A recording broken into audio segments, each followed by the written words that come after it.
मरकुस का पहला अध्याय उसका 40 पद से। यहाँ पर क्या लिखा हुआ है?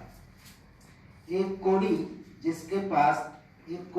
उसके पास आया, उससे विनती की और उसके सामने घुटने टेक कर उससे कहा, यदि तू चाहे तो मुझे शुद्ध कर सकता है।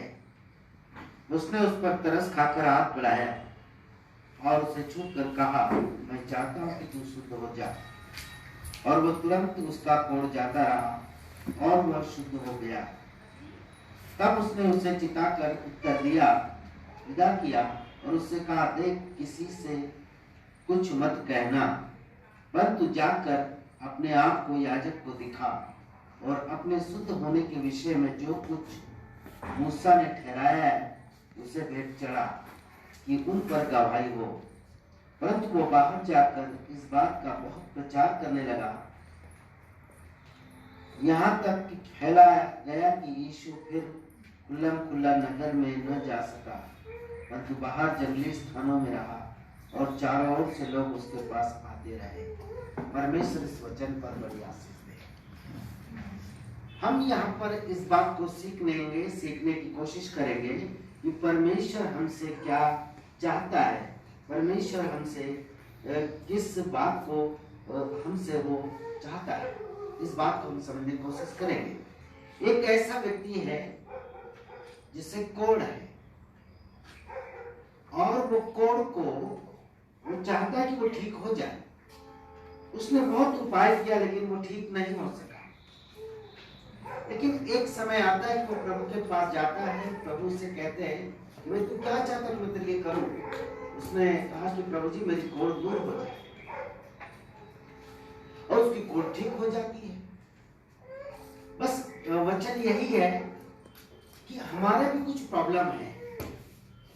हमारे घर में शांति नहीं है, हमारे परिवार में शायद कोई हमारी बात नहीं मानता हो, हमारे बच्चे हमारी बात नहीं मान रहे हो, हमारी पत्नी हमारी बात नहीं मान रही हो। तो जैसे इसके जीवन में एक कोढ़ जो है, कोढ़ की बीमारी कैसे होती है? कोढ़ एक ऐसा होता है कि उसके हाथ पांव गलने लग जाते हैं, चिन्हित हो जाते हैं, वो दूर से भी दिखता है। तो आपके और हमारे जीवन की भी प्रॉब्लम्स दूर से दिखती हो, लोगों को दिख रही हो, आप परेशान है उसके लिए, और उस परेशानी का हल जानने के लिए ही हम खोज में रहते हैं। अभी मैंने सुना कि ये बेटी जब इसके अंदर कोई दुष्ट आत्मा आ जाती तो उसको नहर में गिराने की कोशिश करती है। अब इस चीज को हम कैसे समझेंगे या इससे प्रभु यीशु मसीह कैसे चंगाई उन्हें दे सकते हैं? तो ये यहाँ पर भी कोढ़ी व्यक्ति जो है, इसका जीवन ठीक नहीं है। हम इस बात को देखते हैं। मैं आपको कुछ बातें और आपके साथ करूं तो परमेश्वर हमें सबसे पहले हम निर्गमन की किताब निकालेंगे, उसके 23वें अध्याय में जाएंगे। निर्गमन की किताब उसका 23वां अध्याय और उसके 25 पद को पढ़े कोई, देखिए क्या लिखा हुआ है।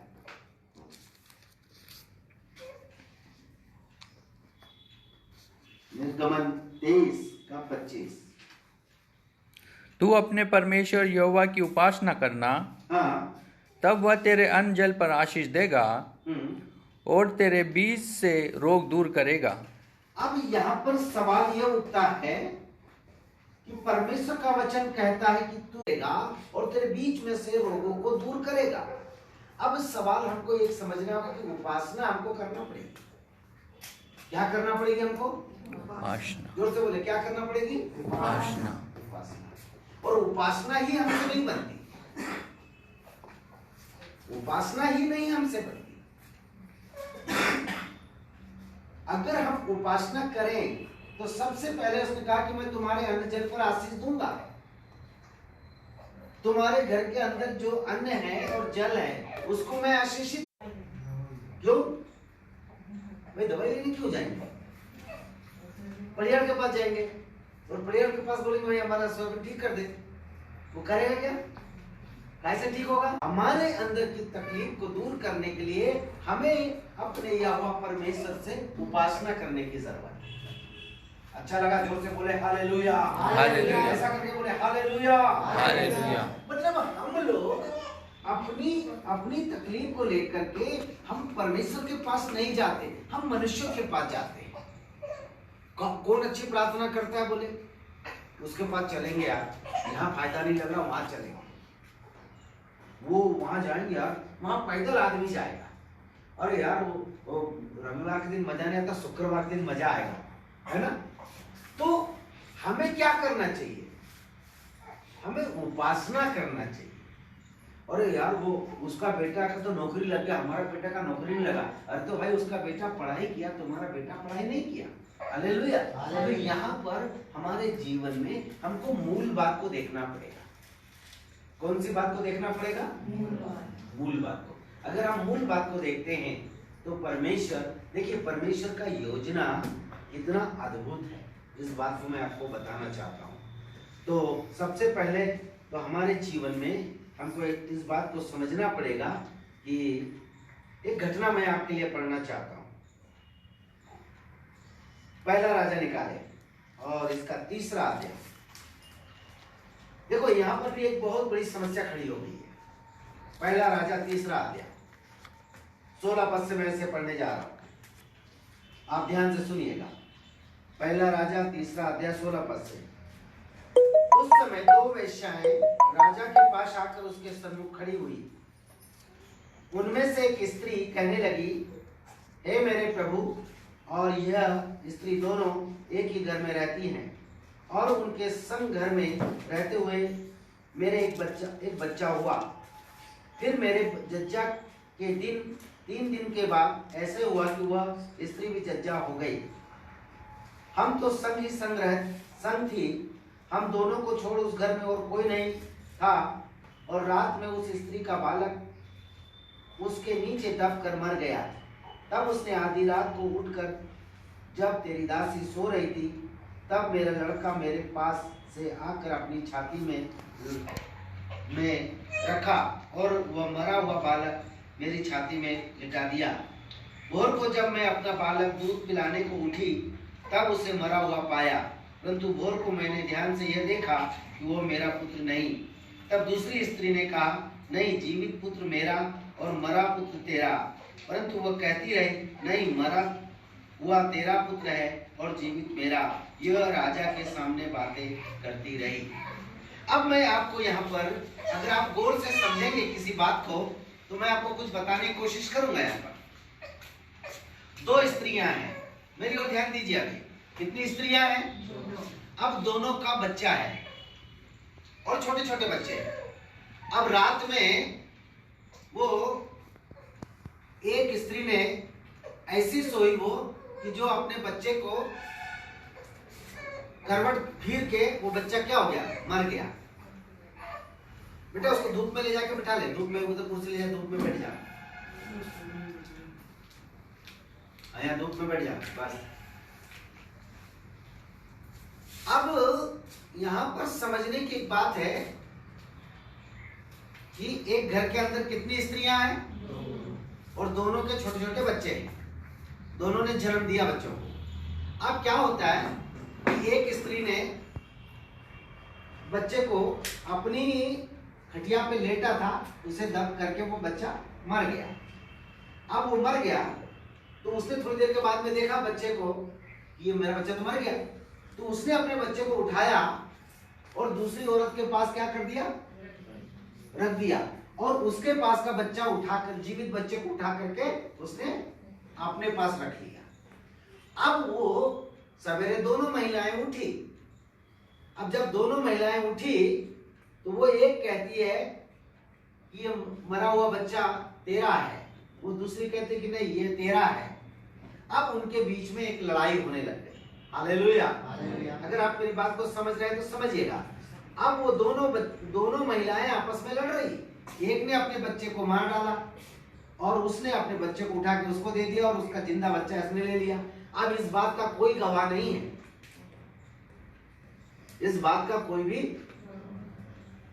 अब वो राजा के पास न्याय के लिए जाती है। अब राजा उनका कैसे न्याय करेगा? राजा ने क्या बच्चों को देखा है? नहीं। किसका बच्चा कौन का है ये तो नहीं जानते। तो यहाँ पर एक बहुत जटिल समस्या है कि उसका न्याय उन्हें खुद को ही चुकाना पड़ेगा, उनका न्याय को उन्हें खुद को समझना पड़ेगा। अभी हमने वही देखा कि हम अपनी तकलीफ के लिए भिन्न भिन्न स्थानों में जाते हैं। हालेलुया। और देखिए, आदमी सत्य नहीं बोलना चाहता। अभी हम पूछेंगे किसी से, अगर आप मेरे से पूछे तो मैं भी सत्य नहीं बोलूंगा, है ना? और कि भाई तुम कहाँ गए थे? बोले नहीं कहीं नहीं गए, हम तुम कहीं नहीं गए, है ना? लेकिन पूरे जमाने में आदमी घूम के आता है। तो ये यहाँ पर हम सत्य के स्थान पर हैं। हालेलुया। हमको सत्य के स्थान पर अपने जीवन का निर्वाह करना पड़ेगा। तो लुतरा नहीं बनना। अगर हम लुतरा बनेंगे तो हमारे लिए आशीष नहीं आएगा। हम लुतरा बनेंगे तो हमारी प्रार्थनाएं नहीं सुनी जाएंगी। हम लुतरा नहीं बनेंगे, हम लुतरा बन जाएंगे। लुतरा मतलब चुगली करने वाला, इधर से उधर, इधर से उधर, इधर से उधर चुगली करेंगे, हमारा जीवन आशीषित नहीं होगा मेरे मित्रों। तो यहाँ पर ये दोनों स्त्रियों के बीच में झूठ आके समा गया। दोनों स्त्रियों के मध्य में झूठ क्या हो गया? समा गया। अब ये झूठ में इतनी प्रबल हो गई हैं कि वो मरे हुए बच्चे को वो एक दूसरे के सामने पटकने लगी। ये बच्चा मेरा नहीं है। वो उसको उठा के कहती है कि ये मरा हुआ बच्चा मेरा नहीं है। वो इस प्रकार से अपने जीवन में दोनों महिलाएं कर रही है और राजा के सामने कर रही है। नहीं, ये मरा हुआ मेरा नहीं है। वो बोलती नहीं मेरा नहीं है, वो बोलता मेरा नहीं है। तो आखिर है किसका? राजा ने आवेश में आकर एक बात कही, ला तलवार लेके आओ। ये मरा हुआ बच्चा तेरा भी नहीं, ये मरा हुआ बच्चा तेरा भी नहीं है। तुम दोनों महिलाएं इतनी लड़ रही हो तो लाओ तलवार लाई जाए। और तलवार लाई गई। ये जो जिंदा बच्चा है ना, मैं इसके दो टुकड़े कर देता हूं, आधा तू ले जा और आधा तू ले जा। उसकी जो मां थी ना, वचन बताता है इसमें, जब आप आगे पढ़ेंगे, वो कहने लगी, हे राजा, हे स्वामी, तो इस बच्चे को न काट, इसको ही दे दे, इसको दे दे, बाकी इस पर तू तलवार मत चला। राजा ने कहा, एक व्याकुल हृदय, क्या हृदय? व्याकुल हृदय बोल उठा है। राजा ने कहा, ये बच्चा तेरा है, ये जीवित बच्चा, क्योंकि व्याकुल मां, वो मां अपने बच्चे को अपनी आंखों के सामने तलवार से काटते हुए देख नहीं सकती। लेकिन वो मरे हुए बच्चे की मां कहने लगी, हाँ बिल्कुल काट दे, उसको भी काट, उसको भी काट, आधा मैं दे और आधा उसको दे, मैं तो अपना हिस्सा लूंगी। व्याकुल हृदय। इस संदेश में एक बात छुपी हुई है, आपके पास व्याकुल हृदय होना चाहिए, आपके पास टूटा हुआ मन होना चाहिए। आप और हमारे पास एक ऐसा मन कि जो हमारे जीवन में दूसरों की भलाई करने वाला। अब मान लिया जाए कांच की अदालत हो, काय की अदालत हो और पत्थर के गवाह हो, तो अदालत ही टूट जाएगी, गवाह का कोई मतलब ही नहीं निकलेगा। कांच की अदालत हो और पत्थर के गवाह हो तो मुश्किल हो जाएगा। इसलिए मेरे मित्रों, हमको ज्ञान को पाना है, हमें स्थिर रह के पाना पड़ेगा। ज्ञान को अगर पाना है, हमें स्थिर रह करके पाना पड़ेगा। कभी कभी लोग मालूम क्या करते हैं, वर्षा नहीं होती और छाता लेके चलते रहते हैं। वर्षा नहीं होती और क्या लेके चलते रहते हैं? छाता। इसका मतलब है कि जब तकलीफ आती है तब वो काम नहीं करते, उसके पहले ही वो सोचते रहते हैं। इसलिए मेरे मित्रों, हमारे जीवन में यहाँ पर ये व्यक्ति के जीवन में एक ऐसी वो कोड़ी व्यक्ति को अगर उपासना करना है, सच्चाई से चलना है प्रभु के पीछे, तो बाइबल साफ कहती है कि यदि तू उपासना करता है तो तेरे अन्न और जल पर वो आशीष देगा और तेरे मध्य में से रोगों को दूर करेगा। अगर आप चाहते हैं कि आपके अंदर से रोग दूर हो, आप चाहते हैं कि आप चंगाई हो, तो आपको दर दर भटकने की जरूरत नहीं, इधर उधर जाने की जरूरत नहीं, प्रभु के पवित्र कदमों में आने की आवश्यकता है। हम पवित्र परमेश्वर के कदमों में आकर के बैठे और उसकी आशीष को प्राप्त करें और उससे हम चंगाई को प्राप्त करें, हम उसकी आशीष को प्राप्त करें। एक घटना मैं और बताना चाहता हूँ। परमेश्वर क्या है? परमेश्वर बहुत अद्भुत है। परमेश्वर हमारे जीवन में बड़ी अनोखी और अद्भुत बातों को करना चाहता है। इसलिए हमें चाहिए कि हम परमेश्वर के वचनों को देखें, और परमेश्वर के वचन यहाँ पर हमें बताते हैं। मैं पहला राजा उसका 17 अध्याय को पढ़ूंगा, उसके 4 पद को पढ़िए। पहला राजा 17 अध्याय 4 पद को। पहला राजा 17 अध्याय 4 पद पढ़िए आराम से। उसी नाले का पानी हाँ। पिया कर, हाँ। और मैंने कौवों को आज्ञा दी है कि वे तुझे वहां लाए। हाँ बस। अच्छा, उत्पत्ति किताब उसका 8वां अध्याय निकाले।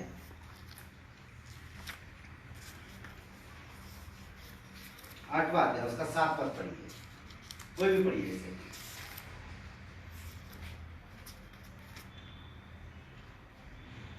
एक कौवा उड़ा दिया, जब तक जल पृथ्वी पर से सूख न गया, तब तक कौवा इधर उधर फिरता रहा। हाँ, अब यहाँ पर भी समझे मेरी बात को समझने की कोशिश करें। मैं आपको बता रहा हूं कि परमेश्वर के वचन में कितना भेद है। हमने उत्पत्ति किताब में पढ़ा कि नूह की जहाज से कौवे को उड़ा दिया, और वो इसलिए उड़ाया कि जल प्रलय हो चुका था, पानी पृथ्वी पर भरा हुआ था, और नूह को देखना था कि पानी सूखा कि नहीं। तो पानी सूखने के लिए नाव की खिड़की खोली और नूह ने कौवे को उड़ा दिया, और कौवा इधर उधर घूमते रहा।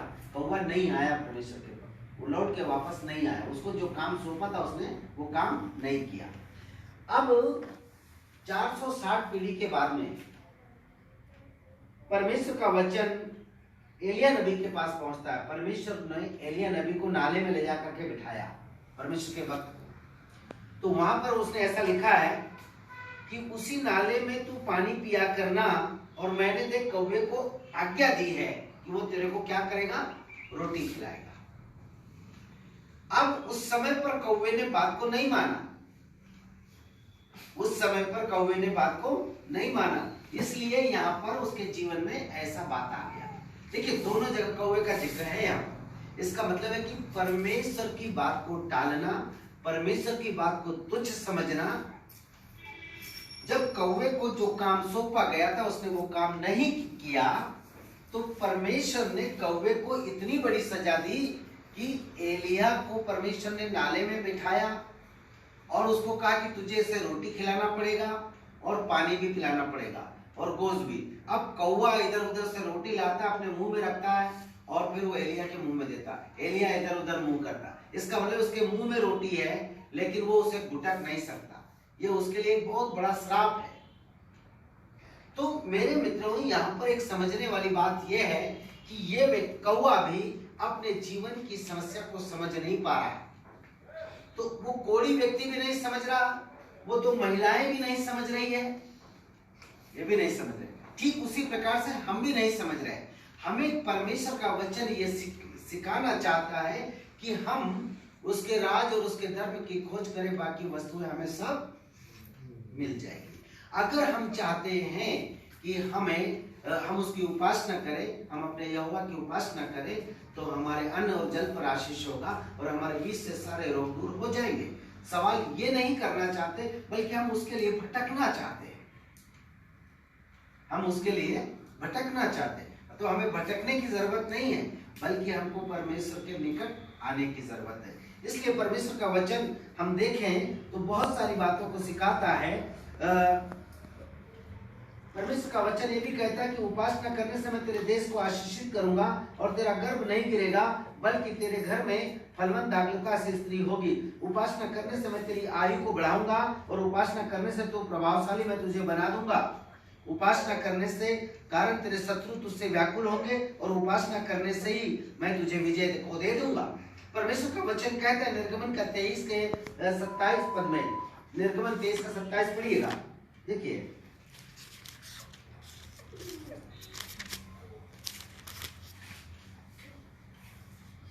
जितने लोगों के बीच तू जाएगा जितने लोगों के बीच तू जाएगा उन सबों के मन में मैं अपना भय पहले से ही समवा दूंगा, मतलब तू जितने लोगों के बीच में जाएगा उसके पहले से ही मैं अपना भय उन लोगों के बीच में समा दूंगा। हाँ, कि उनको व्याकुल कर दूं मैं उनको व्याकुल कर दूं और वे तुझे सब शत्रुओं की पीठ दिखाएगा। और वो तुझे सब शत्रुओं की पीठ को दिखाएगा। ये इसका मतलब है कि परमेश्वर हमें सब दूर से आशीष देना चाहता है, हमें वो अगुवाई करना चाहता है, परमेश्वर हमारी मदद करना चाहता है, लेकिन हम हैं जो उसके अनुसार अपने जीवन को चलाने के लिए तैयार नहीं होना चाहते। इसलिए मेरे मित्रों, हमें चाहिए, परमेश्वर का वचन कहता है कि मैं तुम्हें उस मार्ग पे लेके चलना चाहता हूं जिसमें तुमको चलना चाहिए। वो कहता है कि मैं तुम्हें शांति दूंगा, लेकिन हम शांति के मार्ग पर चलने के लिए तैयार नहीं है। इसलिए उसने हमारे उपासना के संदर्भ में हमको बहुत अधिक जोर दिया है कि उपासना करने से हमारे जीवन में एक बड़ा सुधार आ सकता है। तो क्या हमें उपासना करने में क्यों तकलीफ जाती है? हम क्यों नहीं उपासना कर सकते? उपासना करने से हमारे जीवन में क्या होता है? उपासना करेंगे अगर, तो हमें उपासना के अनुसार अपने जीवन को ढालना पड़ेगा। हालेलुया। और हम अपने जीवन को शरीर को तकलीफ नहीं देना चाहते। अगर उसने साफ कह दिया कि अगर तू उपासना करता है अपने यहोवा परमेश्वर से, तो वो तुझे आशीष देगा, तेरे रोगों में से, तेरे बीच से रोगों को दूर करेगा, तेरे यहाँ गर्भ नहीं गिरने देगा, और वो तुझे प्रभावशाली बनाएगा, तेरे शत्रुओं को व्याकुल कर देगा और तुझे विजय देगा। इतनी सारी उपासना करने में बातें हैं, हम अभी हमेशा हार जाते हैं। मेरी ओर जरा ध्यान देंगे, बाकी लोग सब लोग, तो मैं चाहता हूं कि आप मेरी ओर देखें ताकि आपको कोई चीज मैं बता सकूं। तो उपासना करने से सबसे पहली बात है कि वो तेरे अन्न और जल पर आशीष देगा, नंबर 1 पॉइंट। और सबसे बड़ी समस्या हमारे घर में भोजन की, यार मेरा गेहूं नहीं निकल रहा, मेरी जवा नहीं निकल रही। तो अगर हम उपासना करते हैं तो हमारे घर में अन्न और जल होगा। दूसरी बात, हमारे रोगों को परमेश्वर दूर करेगा, फिर रोग भी नहीं रहेंगे, बीमारी नहीं रहेगी। और तीसरी बात वो कहता है कि तुम्हारे घर में तुम आशीषित होगे और कभी भी किसी का गर्भ न गिरेगा। इसका मतलब है कि तुम्हारे बाल बच्चे फलवंत होते जाएंगे। और चौथी बात है कि तू प्रभावशाली होगा। और पांचवी बात है कि मैं शत्रुओं पर तुझे विजय दिला दूंगा और तू कभी भी पराजय नहीं होगा। अब यहाँ पर इन बातों को हम समझने की कोशिश करें तो इतनी सारी आशीषें हैं, फिर हम क्यों उपासना करना नहीं चाहते? हालेलुया। मेरे साथ में अगर आप इस बात को गंभीरता से समझने की कोशिश करें, आपको कुछ मिलेगा। देखिए, हमारा अन्न जल आशीषित हो जाएगा, हमारे रोग दूर हो जाएंगे, हमारे घर में किसी का गर्भ नहीं गिरेगा, वो हमें प्रभावशाली बना देगा, हमारे शत्रुओं पर हम विजय को हासिल कर लेंगे, हम कभी पराजय हमें लगेगी ही नहीं, और हमारे बीच में कभी रोग आएगा भी नहीं। और उसका एक ही कैप्सूल है, एक ही दवाई है। क्या दवाई है, कोई बताए? क्या करना? परमेश्वर की उपासना। लेकिन मनुष्य उपासना करना नहीं चाहता। उपासना करने के लिए, चलो ठीक है, हम लोग सब उपासना करते हैं, हम उपासना करने के लिए तैयार हैं। अब उपासना करने के लिए आपको सब्र से रहना पड़ेगा। हालेलुया। उपासना करने के लिए अपने आप को शुद्ध करना पड़ेगा। आपका मन साफ सुथरा होना चाहिए, आपका मन खुशहाल होना चाहिए। उपासना आप दुखी मन से नहीं कर सकते, उपासना आनंद से की जाती है। तो आपके जीवन में आपको उपासना अगर करना है तो आपके जीवन में आपको आनंदित और खुश होने की जरूरत है। और अगर आप उपासना करते हैं तो एक सबसे बड़ी बात आएगी, भजन संहिता 69 और उसका 22 पद को, 69 के 22 पद को पढ़े। भजन संहिता 69 का 22 पद कोई भी पढ़ सकता है, ऊंचे स्वर से पढ़े। उनका भोजन उनके लिए फंदा हो जाए, उनका भोजन उनके लिए क्या हो जाए? फंदा हो जाए। फंदा हो जाए। अब अगर कभी आप उपासना करते हैं, बस इधर मेरी ओर ध्यान दीजिए, जैसे ही आपने ये पढ़ा ना तो आपको ये समझना होगा, उनका भोजन उनके लिए क्या हो जाए, उनके लिए उनका भोजन फंदा हो जाए और जो सुख के समय वो जाल बन जाए। अगर आपको उपासना करना है तो आपके खान पान पर आपको ध्यान देना होगा। हालेलुया। क्या करना पड़ेगा? खान पान पर ध्यान देना पड़ेगा, नहीं तो वो उनके लिए क्या हो जाएगा, फंदा फंदा हो जाएगा। अगर आप चाहते हैं कि आपके अन्न पर, आपके जल पर आशीष हो, उपासना करने से आपके रोग दूर हो, आपको आप प्रभावशाली हो जाए, आप अपने शत्रुओं से जीत जाए, आपके अंदर से भूत निकल जाए, उसके लिए आपको उपासना करना है। और उपासना करने से पहले आपके अपने मुंह की चौकसी करना होगी। हालेलुया। अगर आपका मुंह की चौकसी नहीं है तो आपकी उपासना व्यर्थ है। आप आपके मुंह की चौकसी, आप मुंह से गाली भी बकेंगे, मुंह से गलत व्यवहार भी करेंगे और मुंह से शराब भी पिएंगे और मुंह से सब कुछ करेंगे तो उपासना ग्रहण योग्य नहीं ठहरेगी। बोले हालेलुया। अगर यहाँ पर उनका भोजन उनके लिए फंदा बन जाएगा तो हमारी उपासना के लिए शराब फंदा बन गई। हालेलुया। हमारे उपासना के लिए, हमारे घर में जो उपासना हम करते हैं, जो 7 आशीष आ रही है, हमारे अन्य जल पर आशीष आना चाहिए, हमारे मध्य में से रोग दूर हो जाना चाहिए, हमारे जीवन में हम प्रभावशाली बन जाते हैं। लेकिन ये सब चीजें नहीं हो रही है क्योंकि हम उपासना नहीं कर रहे हैं। और उपासना करते हैं तो उपासना के समान हम उस शादी में जाना है, चलो शादी में चलेंगे सब लोग, तो क्या करना पड़ेगा?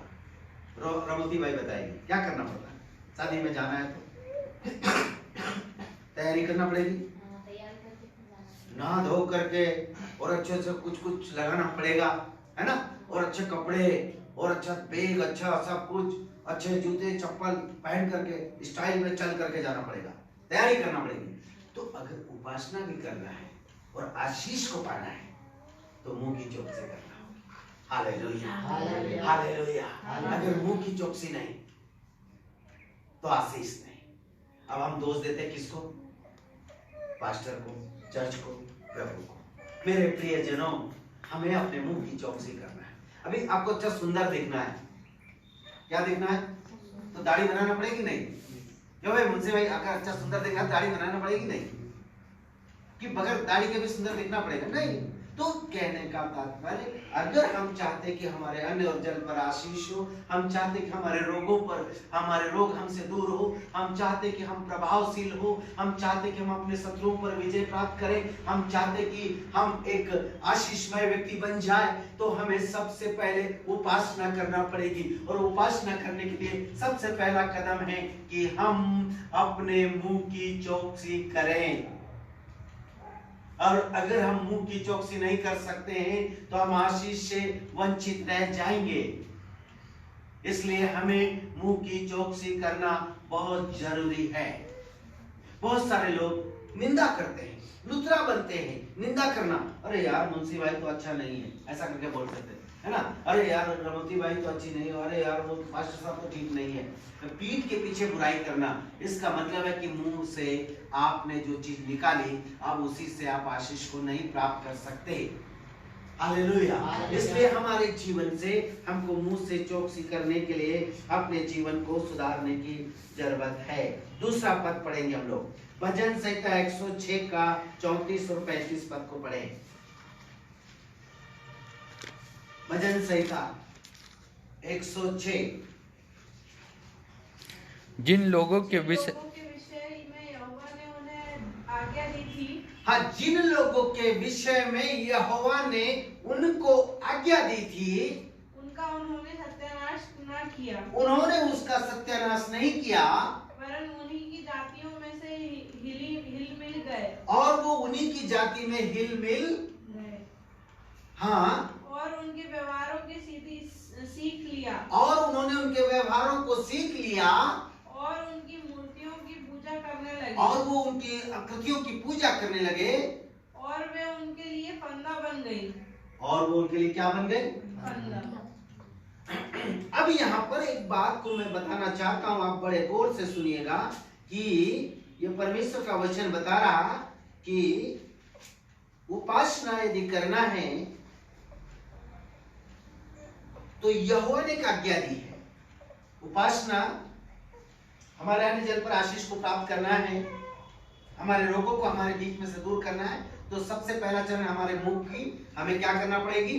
चौकसी करना पड़ेगी। और हमारे मुंह की चौकसी का मतलब खान पान और बोल चाल पर हमें ताला लगाना पड़ेगा। संध्या भाई सही है ना?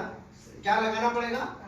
काय पर, मुंह पर, खान पान पर और बोलचाल पर, तो हमारी आराधना को प्रभु सुनेगा। अब निर्णय आपके हाथ में कि आप अपने मुंह पर ताला लगा रहे कि नहीं लगाते, आप अपने बोलचाल पे ताला लगा रहे कि नहीं लगा रहे, ये तो निर्णय आपका करना है ना? तो अगर हमारी उपासना को सफल करना है तो हमारे मुंह की चौकसी करना पड़ेगी। और मुंह की चौकसी करने में दो चीज हमारे जीवन में बहुत इंपॉर्टेंट है। वो है कि हम अपने खान पान को सुधारें और दूसरी बात बोलचाल को सुधारें, है ना? गाली गुप्ता ना करें, तो हम गाली गुप्ता ना करें, बोलचाल को सुधारें। हालेलुया। अब तीसरी बात हमने देखा यहाँ पर, जिन लोगों के विषय में यहोवा ने उन्हें आज्ञा दी थी कि उनका वो सत्यानाश करे। देखिए, परमेश्वर ने आपको किसी चीज को नष्ट करने के लिए कहा है। गौर करना, परमेश्वर ने उनको एक आज्ञा दी थी कि तुमको एक चीज को नष्ट करना पड़ेगा। अब यहाँ पर देखिए, उन्होंने सत्यानाश नहीं किया। अब उनको जो परमेश्वर ने कहा था कि तुम एक चीज को नष्ट करना पड़ेगा, उन्होंने उसको नष्ट नहीं किया और फिर वरन उन्हीं जातियों में हिल मिल गए और उनके व्यवहारों को सीख लिया। अब मान लिया जाए कि आप एक कैसा एक उदाहरण लेंगे, एक मछली पकड़ने वाला आदमी है, एक अच्छा मछली पकड़ने वाला, उसको बहुत ज्ञान है मछली पकड़ने का, और एक आदमी को मछली पकड़ते नहीं आता। तो आप कौन से व्यक्ति के साथ में बैठेंगे? किसके साथ में जाएंगे मछली पकड़ने? जिसको ज्ञान है उसके साथ जाएंगे, और जिसके पास ज्ञान नहीं उसके पास जाएंगे तो आप भी खाली रहेंगे मछली। हालेलुया। अगर आपका गुरु बुद्धिमान है, अगर उसके साथ आप संगति रखते हैं तो आप भी बुद्धिमान बनेंगे। और अगर आप कोई बुद्धिमान नहीं है लेकिन उसके साथ रहते हैं तो क्या होगा? आप निर्बुद्धि हो जाएंगे। इसको बाइबल बड़े अच्छे तरीके से बताती है। अगर ऐसा लिखा है कि मूर्खों की संगति करने में अगर बुद्धिमान और मूर्ख एक दूसरे की संगति करते हैं, तो अगर बुद्धिमान की संगति मूर्ख करता है तो मूर्ख समझदार बन जाता है, और यदि मूर्ख की संगति बुद्धिमान करता है तो वो मूर्ख बन जाता है। तो यहां पर भी वही बात आती कि हमको उनके व्यवहारों को सीखना चाहिए या उन्होंने हमारे व्यवहारों को सीखना चाहिए। इस बात को समझना है। अगर आपकी उपासना को और आपके अंदर से रोगों को दूर करना है और आपके अनजल पर आशीष को पाना है, तो आपको अपने गांव के नियम को आपको सीखना है, आपके नियम को उनको सिखाना है। ये बात को समझना है। हालेलुया। मैं क्या कह रहा हूं उसको समझना है। यानी कि प्रभु के हम बातों को वहां पर ले जाकर के बता सकते हैं। तो हमें प्रभु की बातों में, तो यहाँ पर वो लोग उनमें हिल मिल गए, जबकि उनको इस बारे में अवगत कराना था, लेकिन उन्होंने अवगत नहीं कराया। फिर कहता, और उनकी मूर्तियों को पूजा करने लगे और वो उनके लिए क्या हो गई? तुम्हें शैतान है ना, वो दूर से लाता है मेरे पीछे, हमको वो दूर से लाता है। तो हमें ये यहां पर एक बात है कि इनका जो चाल चलन है, इन लोगों ने अपने चाल चलन को सुधार में नहीं लाया, अपने चाल चलन पर सुधार नहीं किया। मतलब जो वो करते थे वैसे ही करते रहे, इसलिए उन्होंने अपने व्यवहारों को नहीं बदला। इसलिए उनकी उपासना नहीं सुनी गई। हालेलुया। उन्होंने अपने व्यवहार को चेंज नहीं किया, इसलिए उनकी उपासना, इसलिए उनके अन्न जल पर आशीष नहीं आया, इसलिए उनके बीच से रोग दूर नहीं हुए, इसलिए वो प्रभावशाली नहीं बने, इसलिए उनके घर में बांझ लोग होने लगे। इसलिए उनको चाहिए कि वो अपने व्यवहारों में बदलाव लेके आए। जैसे पहले हम थे वैसे ही रहते हैं, हमारे जीवन में बदलाव नहीं लाए, इसलिए मसीह हमारी प्रार्थनाओं को नहीं सुनता। Hallelujah, hallelujah, hallelujah.